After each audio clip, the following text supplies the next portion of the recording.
Today I'll be talking about a guy from TikTok that was called out a while ago because some of the posts that he was making, he was saying some very wild things online, and due to what he was saying, people ended up doing some digging and figured out some stuff about his past. And he has since not really been able to be on the internet. If you like videos like these, make sure to like and subscribe as I do videos on internet dramas, creeps, locales, and more. I have a few playlists that go extensively into the lore and keeping up with some of the internet's wildest critters. Make sure to also use the hype feature on this video. It is mobile only, but it helps out a lot. Follow my Twitter as well, as it's linked in the description below. And with all that said, let's go!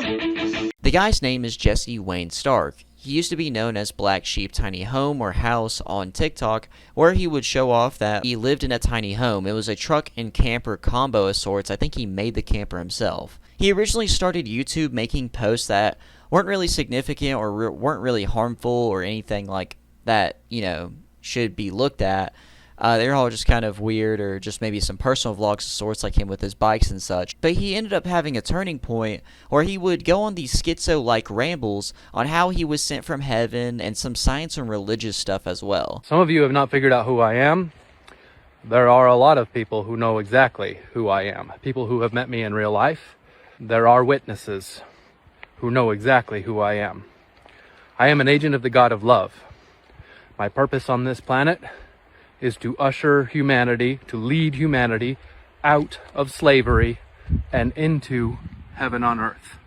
I am an agent of the God of love who is not the Christian God. I am protected by the God of love.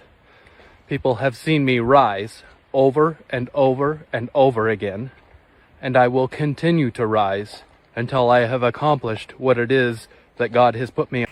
It is my intention. I am coming for your guns. It is my intention to walk up to you, take your guns out of your hands, and destroy them. And from these, you could tell that something wasn't right about him in these videos. Like he was unmedicated or something of the sort, like there was something mentally wrong with him, like maybe he was going insane. But it got worse as he would end up taking a step too far and start saying stuff like this. Yes, I am a registered offender. I spent 3.5 years in prison for a 12-year-old girl. It is my goal, my aspiration, to teach your offspring, your young, how to make love. Yes, I'm talking 10, 11, 12 years old. I want to teach your children how to make love. It may seem like I'm a little bit late to the party on this, but I don't beef with offenders on the internet. I beef with them in real life. First off, who is this dude? Ladies and gentlemen, introducing Jesse Wayne Stark out of Portland, Oregon. You would be doing me a favor, and you would be doing the planet a favor if you would just come and take me out. So, I'm in Lapine, Oregon. Lapine, Oregon is in Deschutes County, Oregon, and it falls under the jurisdiction of the Deschutes County Sheriffs. Let's call the cops. Hello, you have reached the Deschutes County Sheriff's Office. Here's how this is gonna work, Jesse. There are already deputies out dispatched looking for you. You live in a tiny home on property that you're not allowed to be on. Once they find you, they're going to arrest you. They're gonna tow your tiny home and your motorcycle, everything that you own, poof, gone in one instant. Also, just so you know, if you do make it to prison, you're gonna get introduced to some of my friends, and they're gonna show you the ropes while you're there. Also know that you're unemployed and that your only sources of income are YouTube and TikTok. We are going to take those platforms away from you, and you are going to get out absolutely penniless. He was in the Oregon prison system at the same time that I was in the Oregon prison system. I believe that he was at OSP, Oregon State Penitentiary, at the same time that I was. Every single thing that comes out of your mouth is a complete and utter lie, so it's not surprising to me at all that you want to clout ride off of my name. I guarantee you were not at OSP at the same time as me, and that's lucky for you. But you said my name, and I have been summoned, and I hope you like the ride. If you want to solve XEX, the solution is XEX education. Does that guy look familiar? Well, of course he does, because he's the dude who told us all that he wanted to teach our 8, 10, 12-year-old children how to make love. Also went to prison for a child. I know that everybody's been tagging me in every video that anybody has made about this dude for over a week now, but I have been silently gathering evidence against this dude yet again. If you remember the last time that he was on here, he was called BlackSheepTinyHouse because he had a little tiny house, he had a truck, he had a motorcycle. Yeah, he doesn't have those anymore because they got towed when he went to jail. He would still be in jail because there's a pending case, but he's decided that he's going to work with the feds to try to hem up a whole bunch of child photographers. Yeah, like the first time when I got him taken down off every single platform and put the feds on him, that's what he was out there doing. What this dude is doing back on this app is he is trying to people. He's not trying to kids. See, that's not exactly how it works. You have to the parents to be able to get to the kids. You'll notice that the content that this dude is making is all trying to make him out to be some sort of a love guru. Yeah, he wants to be a cult leader so that he can get access to. Luckily, the last time that we got him off this app, I got over 12 million views off of his. So now pretty much everybody out there knows exactly who he is and what he's about. He was being a lot more careful right now because he knows the feds is on him and he's facing a federal case, but he's already slipped up. We already got everything we need, so just be patient and hang out and watch the fireworks. I was finally able to post that video because here's the update. His account has finally been taken down yet again. That's not checkers, baby! Checkmate! I didn't know that she was attracted to me until my hand was on her. The reason my hand was on her is because she put it on her. That's a child. That's a 12-year-old child that you're talking about. You got overwhelmed in the shower by a 12-year-old child who forced you.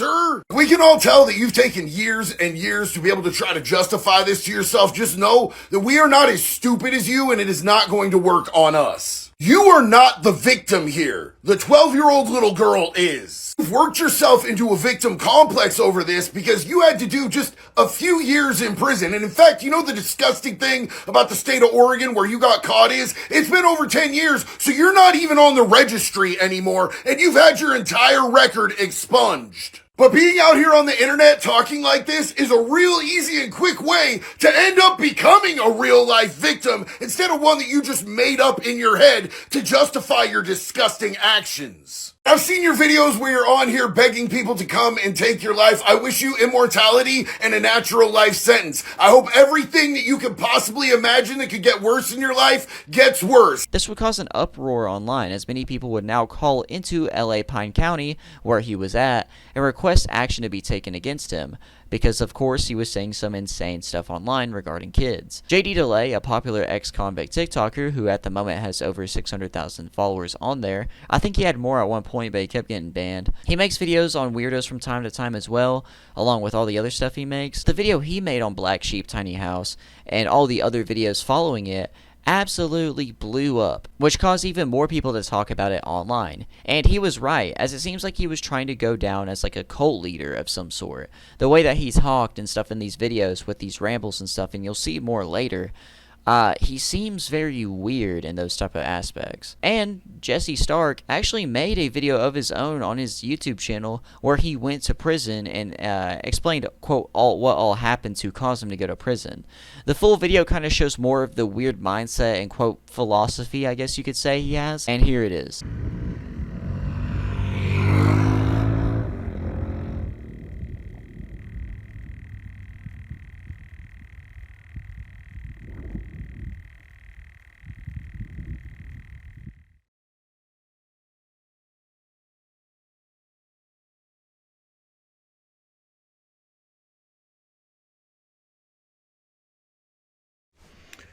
All right, I'm going to tell you the story of how I got myself put in prison.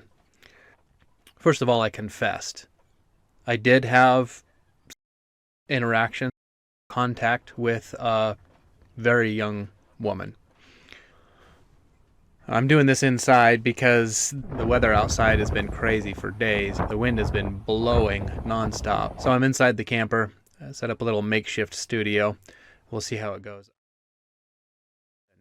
The very first time that there was contact between me and this very young woman, it was a beautiful summer day. We had decided to walk to the park just a few blocks away to go play soccer. She's a very good soccer player, tomboy. We were walking, and I was just walking by myself, and she came up from behind me and dipped her head in between my shoulder here. And as she did that, she grabbed my hand. And so my arm was resting on her shoulder, and her, she was right here, and she was holding my hand. And she pressed my hand into her breast. And I was I was like, I tensed up, and I looked over at her and I said, "What are you doing? Doesn't that make you feel uncomfortable?" And she looked up at me and she said, "No, I like it." At that moment, so many things just exploded inside of me. So much confusion and so much, just so much confusion. That was the beginning of physical contact between she and I. It didn't happen a lot. I didn't go too crazy. I never had sex with her. There was no. I'm gonna go back and kind of lead up to that moment where the first time that there was physical contact between she and I. By that time, we had been pretty comfortable. We had been living in the same house. I was dating her mom, and we had been dating for a couple of years, and so I was very comfortable with this young woman. She's a tomboy. She loved to scrap and wrestle and just be, rough and rowdy. She's a really good soccer player, so she's just a tough girl. Playing soccer, one of her favorite things to do was try and sneak up behind you and, kick your legs out from underneath you to see if she could make me fall, hit the ground. I mean, she was kind of an aggressive girl. Over the course of the time that I, got to know her, I grew very fond of her. I bonded with her. I did care about her very, very much. I loved her. In a previous relationship with a different woman, a woman named Mary. I'll tell you about my relationship with Mary towards the end here. But in my relationship with Mary, she has a son named Zach, and I lived with Mary for a number of years. And her son came of age, became puberty age while she and I were dating.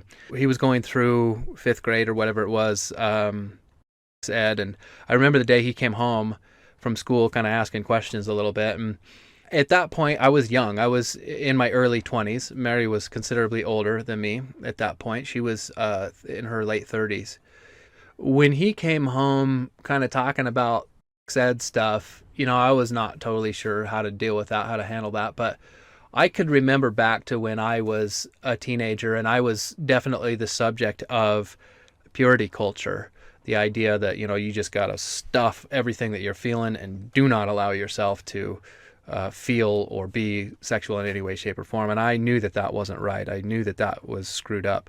So my approach with Zach was, I told him, I believe as a human being, you have the right to know what the future holds for you. You have a right to knowledge and understanding in order to be prepared for relationship, because I wasn't prepared for relationship. The culture around me told me the best way to prepare for a relationship in the future is don't do it. Don't prepare for it at all. Just stuff it. That's the best thing for you. So my approach with Zach was very simple. I told him, I believe you as a human being have a right to understand the world that you live in, how it works, and to be prepared for future relationships.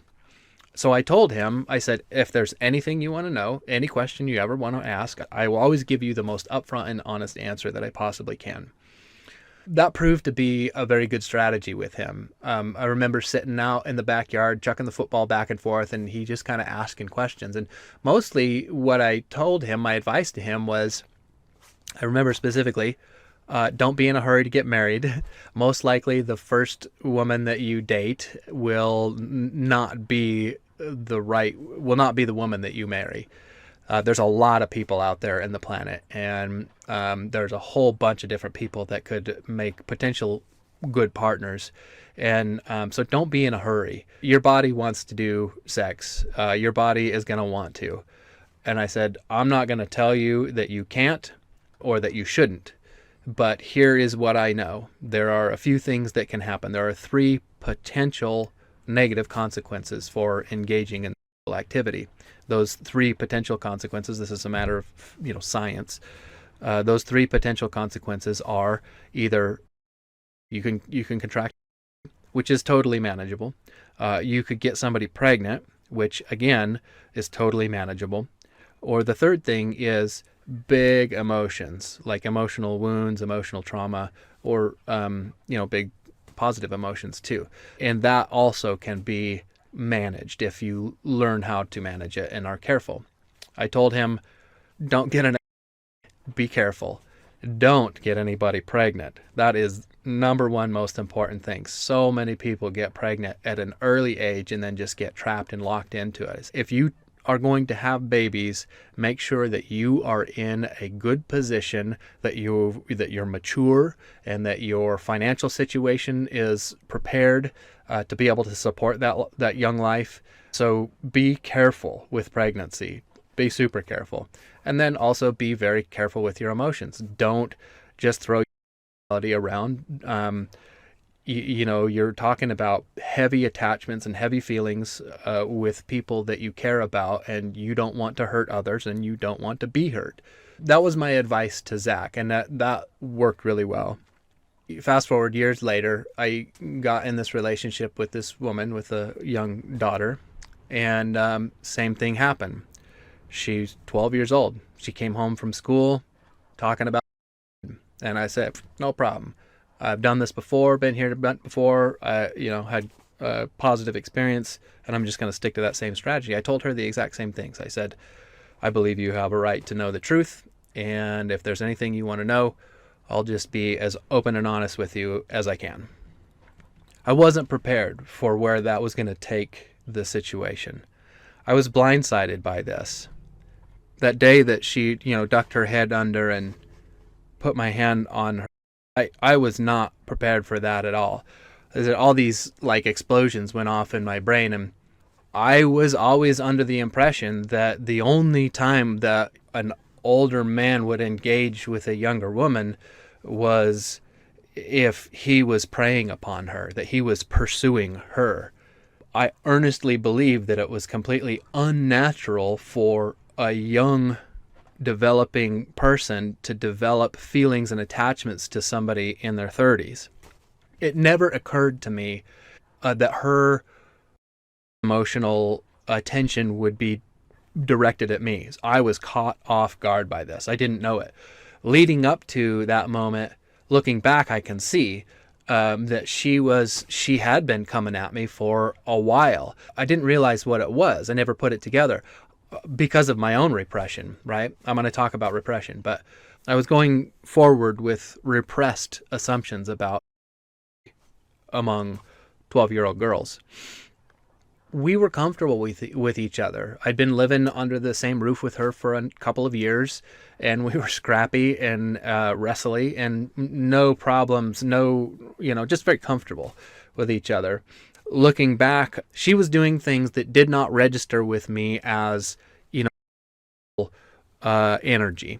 I was cooking dinner. I was doing something. I was in the kitchen, standing at the counter, and we lived in this old craftsman house with big shiny wood floors, and she was scooting around on the floor. She did this thing where she was laying on her back in a fuzzy sweatshirt and using her feet to kind of push herself around the floor, and she scooted herself right in between my legs as I was standing facing the counter. So she was looking kind of up, kind of in between my legs. I was wearing baggy cargo shorts, and she reached right up the leg of my shorts and touched my junk, and I just went, whoa, what are you doing? I mean, we sat down and had a big conversation and about boundaries and about what's appropriate.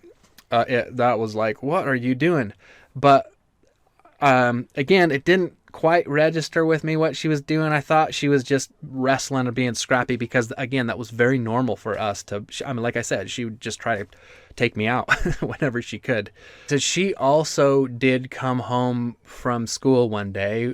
They had done curriculum at school, so she was asking questions. She and her mom and I kind of sat there, and I wasn't really engaged in that conversation too much. I mean, that's kind of between women, right? A mother and a daughter to kind of figure that stuff out. But I was there. I was present for some of those conversations. And again, I told her what I had told Zach. If there's anything you want to know, I'll always give you an honest answer.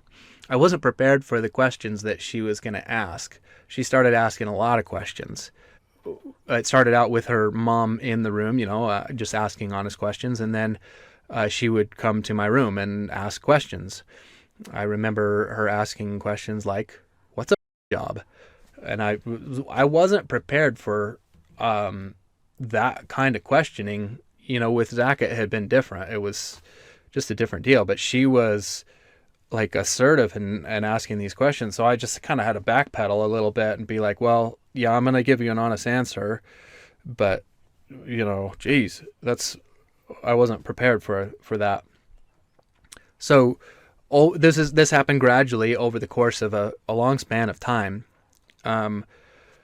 She just asked questions. She would bump into my room, and when I was in there, working, or in the shop when I was working or whatever, I had a shop set up at the house there, and it was common for her to come home from school. Her mom was at work or school, and I would be there at the house in the shop, building furniture and stuff. And so she would come into the shop, and I'd help her with her homework, and that's where she kept asking questions. She kept asking questions, and it escalated. I remember a time I was in the shower one time, and I'm washing the soap out of my hair and rinsing off, and I open my eyes and I see the shower curtain fall back into place, and I was, whoa, what? And I peeked out there, and she had snuck into the bathroom and was peeking around the curtain, staring at me naked. Again, we had a big old conversation, and I started locking the door. Not too much later, we were getting ready to go somewhere.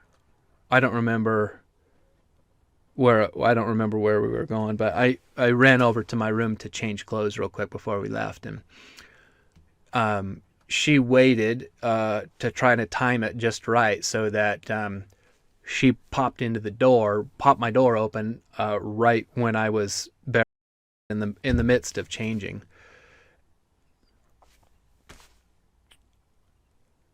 I told the girl no 100 times. I drew boundaries, and I tried to control the situation, but I just wasn't prepared. I wasn't prepared. That day where she dipped her head under my arm and put my hand on her is the moment in which some sort of switch kind of got flipped in me. There was kind of an explosion all at the same time. I was oblivious to the fact that she was coming at me up until that moment. And when that clicked for me, it was like everything, in my brain, everything that my culture told me over here was exploding, because I didn't think that it was possible for her to be attracted to me. So I was totally confused by this. So there was all kinds of mental confusion going on. And at the same time, my biology kind of took hold to a certain extent. My repressed biology took hold over my body at that moment. So there was some tension that developed inside of me in an instant. And so there was just this big explosion of chaos inside of me. My brain went to, well, I remember being 12 years old. I remember what it was like. I vividly remember what it was like. And when I was 12 years old, you could have, if you told me that I could experience with a 25 or 30-year-old woman as a 12-year-old, but only if I let you chop off my little toe with a rusty saw. I wanted so bad when I was 12 years old that I wouldn't have hesitated for a second. Absolutely, I would have. And I remember that vividly. Being in my teenage years was horrible, because my body wanted, it was my biology, my natural biology was just exploding out of my body. and needing an outlet. The church culture that I was in told me that, oh, you're bad, you're wrong, that's evil, you're going to hell.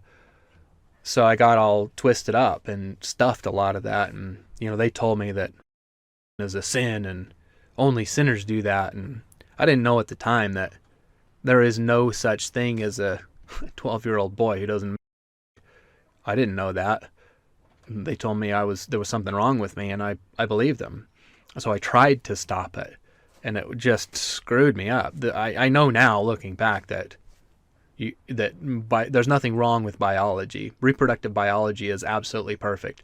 Reproductive biology is how humanity got to this place. I know that there's a lot of conflict and difficulty and uncertainty, around reproduction, but the solution that morality comes up with, this abstinence solution, pretend that it isn't real and doesn't exist, that just stuffs it and represses it, and it's not the right answer. This conclusion that I've come to now has taken me, it's been over 10 years since I was arrested and went to prison and all that, but so it has taken a very long time for me to figure out what happened. And one of the things that helped me to understand what happened between she and I was reading Margaret Mead's book called Coming of Age in Samoa. I understand now that there's nothing wrong with reproductive biology, that, when you're 12 years old, biology is doing what biology is supposed to do and what it's always done.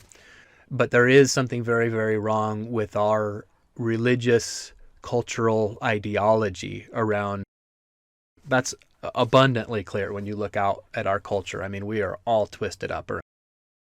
And the place that this ideology comes from, Christianity, specifically the Catholic Church. The Catholic Church gave the ideas of morality to humanity. That's where it came from. And if you look at how twisted up the Catholic Church is over and how dark and ugly and predatory they are towards children, I mean, those guys are actually upon children, and it's because of repression. I'm going to tell you a story in order to help illustrate what repression is. I've read a lot of books. When I was in prison, I mean, that's all I did was read books and write. I read a story somewhere about a man in the original 13 colonies, back in the 1700s. He was walking on a footpath from his village to another village, and there was an attractive woman walking the opposite direction, and she was wearing one of those, big hoop skirts of the time, and very Victorian, very proper, no skin showing or anything like that, because that's all evil, dirty. This woman trips and falls. In the falling down, her leg kind of kicks up and exposes a little bit of skin on her ankle.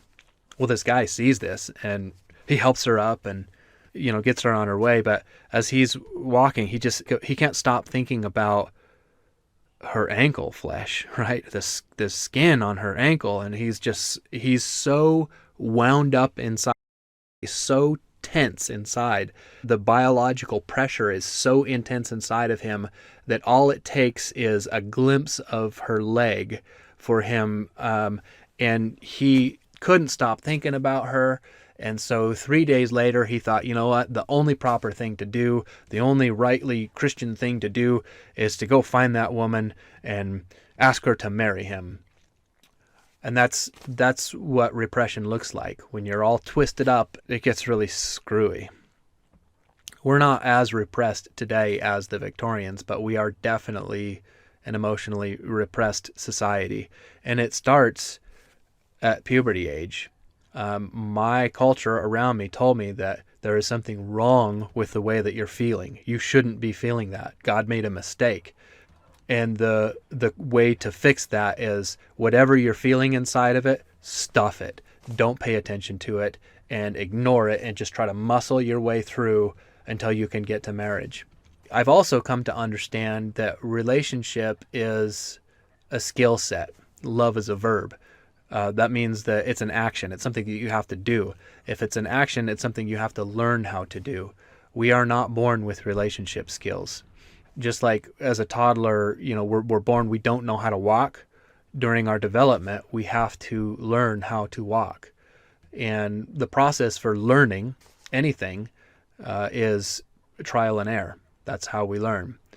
So we learn how to walk by standing up and falling over and getting up again and trying it again and learning what doesn't work. And we get better at it every time we do it. Religious ideology tells us the best way to prepare for a life of relationship is to ignore everything that has to do with relationship. It's the analogy I use here. It's kind of like you want your kid to grow up to be a concert pianist, to play with the best of the best. But your approach is you're not going to allow them to ever see a piano or ever touch a piano until they turn 18 years old. But when they turn 18, you expect them to be a professional. That's absolutely ridiculous. It just doesn't work that way. The 12-year-old inside of me is still very much alive. I am angry about what my culture did to me. I was traumatized. I was and emotionally, severely, but not in the sense that you think. Somebody didn't come and touch me. Instead, I was told lies, and I was made to feel guilt and shame about my biological truth, my biological nature. The people around me repressed my feelings, my emotional system, and my biological systems, and damaged me. And I am angry about that. I'm here doing this because you did not have the right to suppress and repress my emotions and my biology. You didn't have the right to do that. I couldn't stand up and defend myself as a 12-year-old, so the best I can do is defend myself now, all these years later.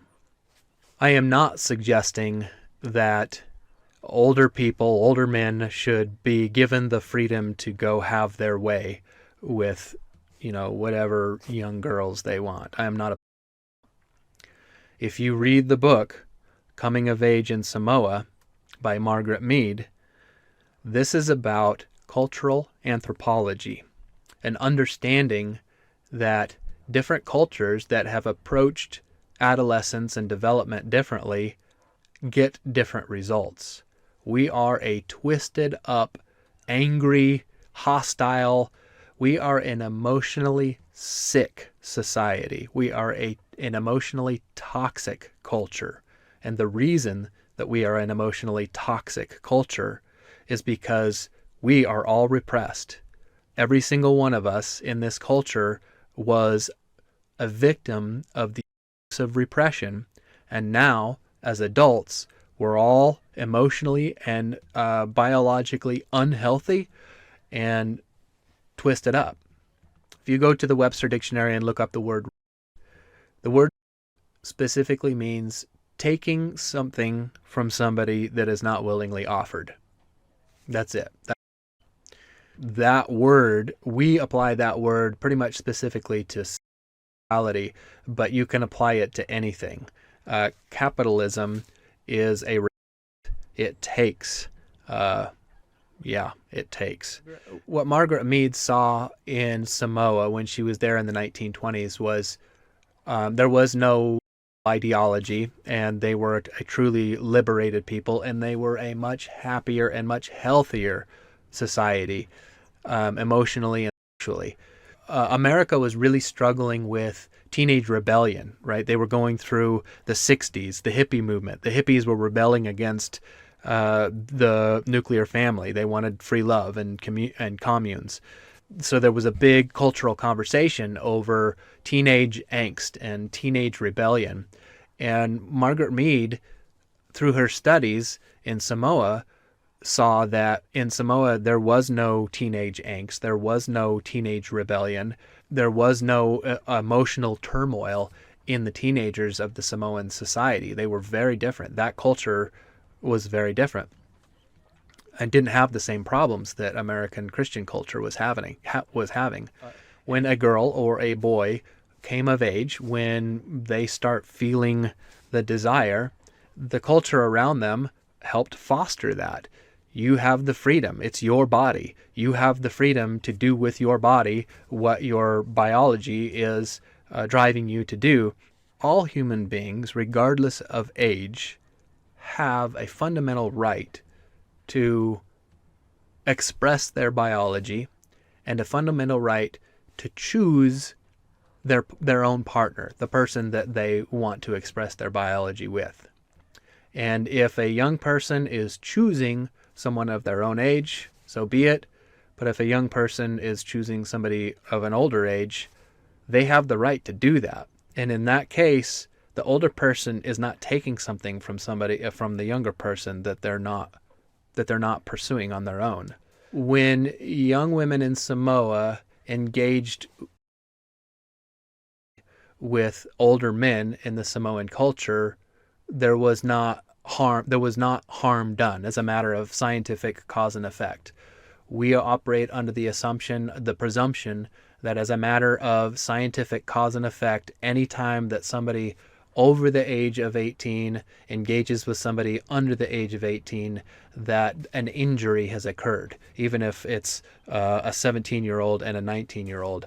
Our culture tells us that an injury has happened. And the science of cause and effect that's just simply not the truth. It's not the case.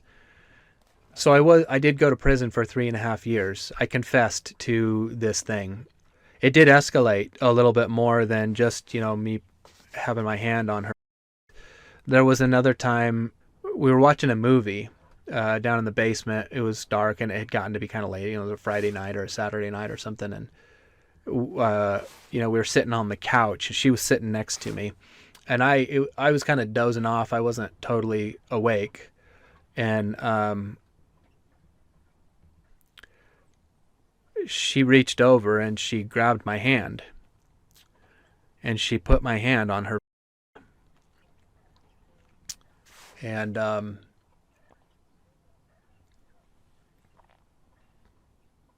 didn't take it away right away.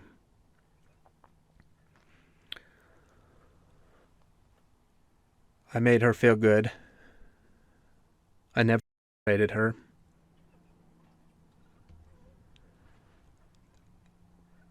The cops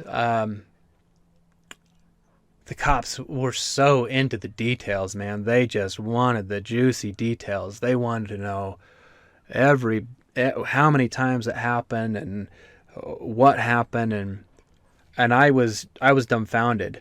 I confessed because I realized that, culture had told me that I screwed up, that I messed this up, and I honestly I felt horrible. I did not intend for this to happen. I did not want this to happen. This was not what I was trying to do here. And I was just floored that this happened. I couldn't believe it. So when the reason that I chose to tell the truth and the reason that I confessed was because I was trying to take responsibility. What I really wanted to do was to try and fix what I had screwed up. My culture told me I had screwed up. I had damaged her. I had hurt her. And I wanted to do what I could to fix that. So I wanted to give my culture the opportunity to do its justice and fix the damage that I had caused. If she needs to be in therapy, then I wanted her to be in therapy. And if the therapist needed to know exactly what happened in order to help her heal, then I was going to give them every bit of information that I could to help her, heal from the trauma that I caused, right? So I confessed with that intention. And when I'm telling the cops the details, I'm, thinking that the cops they were not interested in the information that I was offering for the same reasons that I was offering it. The justice system has no interest in healing or fixing or correcting. It just punishes people. It just smashes people out. And so it really struck me as like, who are you people? Like, they just wanted to know the juicy details. They specifically wanted to know how many times this happened. And I was like, I wasn't keeping track. I wasn't putting notches on my belt. If you go back in time to like, as long as I've known this girl, I mean, we've always been scrappy and wrestly and grab ass, right? I can't tell you how many times there was physical contact between she and I have no idea. I told the detective more than once, less than 1,000,000 times. And he, you really want me to write down 1,000,000 times on here? I don't care. I wasn't keeping track. I don't understand why you are so focused on all of this. Well, because he's trying to rack up as many charges as he possibly can, because he's in the business of people up. So he was just trying to draw as much information out of me as he could use to put me away for as long of a time as they possibly could, to harm me as much as they possibly could. And none of that registered to me at the time. In retrospect, I understand that my culture punished me because I didn't walk the line. As an adult, you're supposed to know that your job is to suppress the biology of young people. And if you don't suppress the biology of young people, we're going to hurt you. My culture wanted me to force her biology into repression. And something inside of me, I failed to repress her biology, and I was persecuted and punished for it. This young woman's name was Maria. That's her legal name, and she doesn't go by that name. She goes by her middle name. But I was persecuted and imprisoned for 3.5 years, permanently labeled as a offender for my contact with a young virgin named Maria, the Virgin Mary.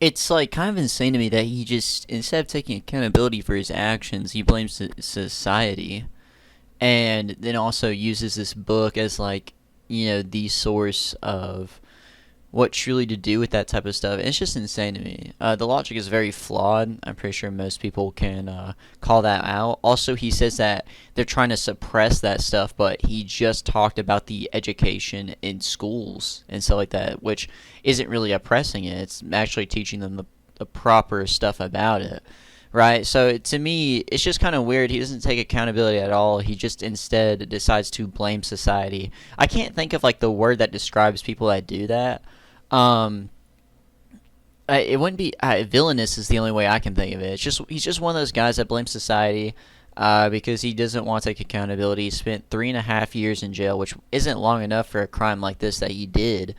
And yeah, like I say later, as an adult, you're the one that has control, has action, has the understanding of this type of stuff, and you can't just blame, like, you know what I mean? He just did not really have... There's no valid points for what happened here, and he tries to make some. It's just really weird. There was like one point he said, I leave it uncensored actually. He says like, oh, we were always like scrapping stuff, grab, a word. And I was like, what are you talking about? Like, what do you mean? Like, why'd you have to say that like phrase to describe what you all were doing? That's really weird. But yeah, I mean, I go into more detail, but this was just after I got done editing it and looking over it again and wanted to put in some more input on it because his statement is just really, I don't know. Like I say, he goes down this cultish route and stuff like that, and I guess use this book as like a prime example and then tries to blame society whenever that's just not the case. I mean, I don't know what to tell you. I don't want to go like too deep into it, to be honest, is why I'm not saying a lot. So yeah, let's go on to the rest of the video. As an adult, your job is to say no and teach kids not to be doing stuff like this, especially when being the manly figure of the house. you don't have to answer questions that they ask. You can also, lie to them. They're young kids. They don't need to be knowing this type of stuff. And you can be stern with them too whenever they do stuff or go out of line. He makes a lot of excuses, and from the videos previously, you can tell that he is out of it and thinks that these type of actions that he did were okay. He excuses them a lot.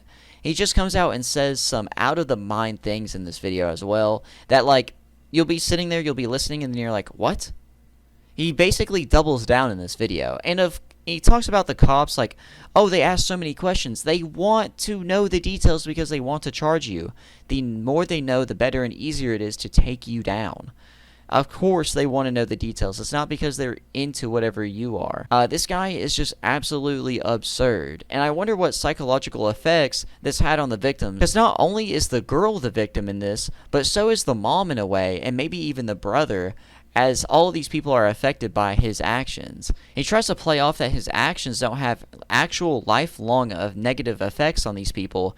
And he says the girl's name as well, which is kind of weird as well, because why? Why would you say these details? Why would you bring her name into this? I mean, telling the story helps us out know more about you, and some people actually do want to know the victim and reach out to them and the victim's family, so, maybe they can help or figure out more about the situation.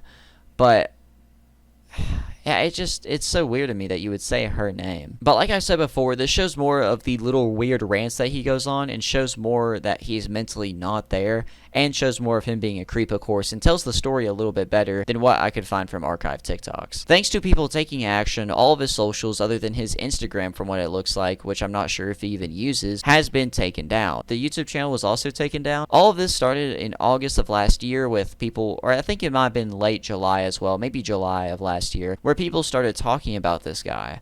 But I just now got to making the video about it, and I think earlier this month or last month, he actually attempted to come back under different names, such as, quote, John Henry, and stuff around that. I think he's probably made multiple attempts to come back online, but hasn't been able to really stay. It also does suck that he isn't on the registry anymore. That law seems so weird to me in Oregon or wherever he was convicted at, because why would this not be permanent? These actions have permanent effects on the victims, so you should have, that permanent, at least a label on yourself if they're not going to keep you in jail. I hope the victims are okay, but it seems like they have never made any statements about him. No one's ever came out online and said anything, from what it seems like. Due to all this stuff being wiped from the internet, like his accounts and the videos and such, it's a little hard to find videos on him, or of him, like talking about those weird videos that people were clipping from like the JD Delay videos and such. It's hard to find the full versions. You could also find some reposts, but not many of them were raw videos of him talking about the kids. They were more of just the weird religious type of stuff as well, like the Cole stuff. I shouldn't say religious, which those videos talking about kids and stuff probably broke TikTok's terms of service anyway. But I feel like what's been archived says enough, especially the confession video. I guess he never went back to jail. Any of the more recent videos I found of people like supposedly archiving this stuff and it being not from too long ago, it seems like he still is living outside and stuff. I mean, he doesn't have a house. He won't be able to afford one. He actually sold his house. Whenever he had his YouTube channel, he talked about how he sold it. If he lived off social media like JD Delay said, then I have no idea how he would have any money at this point. It's kind of surprising that some of these people are just absolute rodents that get to stay alive for so long. It's just because, like, how do they survive? I would guess he would actually get a job, but who really knows? People like that can get jobs. I mean, it's possible, but this guy probably would get fired from one pretty quickly. Could you imagine this dude working at Walmart with a bunch of, like, high schoolers? That's a danger. I don't even know if he's allowed around kids. I would actually like to know if he got a job or anything of the sort, but people don't keep a good eye on him, and there's probably also not a lot to keep an eye on him with, to be honest. I feel like if people knew more information, people might have also forgot about the situation and just kind of passed on from it, maybe slightly remember him. I wonder what he's up to now, but I don't think anyone really keeps a ping on him. Let me know what y'all think. I'm guessing that we will hear from him more, but it seems like he's only going down really the cult route with only small whispers of stuff like talking about kids and X-rated activities and such in his videos. He just goes on these weird rants that I have no idea what he's talking about in or what I'm even listening to at that point. But it's just basically a bunch of nonsense. But with all that said, make sure to like and subscribe if you like this video. I make other videos on locales, internet dramas, and more. Made a huge video on the quote Jeffrey Epstein of YouTube as my most recent video. Make sure to use the hype feature on this video as well, as it will help out a lot. I like to be on the leaderboard again. I got on the leaderboard for the creepy TikTok family. So if you like stuff that's like revolved around TikTok or maybe niche creepy TikTok people, make sure to go check out the creepy TikTok family series that is in a playlist of its own. Check out the other playlists as well for more interesting weirdos. Make sure to also follow my Twitter. It's linked in the description below. And in the end, I'm PERK30, and keep God close.